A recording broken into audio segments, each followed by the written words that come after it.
Corona virus আপনাকে কখনো আক্রমণ করতে পারবে না। বাড়ছে আবার করোনা ভাইরাস। বাংলাদেশের বিভিন্ন প্রান্তে মানুষ করোনা ভাইরাসে আক্রান্ত হচ্ছে এবং মারা যাচ্ছে। এই ভয়ঙ্কর ব্যাধি আবার শুরু হচ্ছে পূর্বের মতো।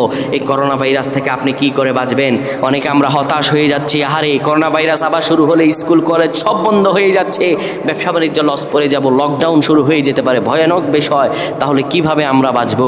প্রিয় ভাইরা আমার, যদি দৈনন্দিন এই দোয়া আপনি পড়তে পারেন, আপনাকে কোনো করোনা ভাইরাস আক্রমণ করতে পারবে না। আল্লাহর আযাব ও গজব থেকে আপনাকে বাঁচাবে।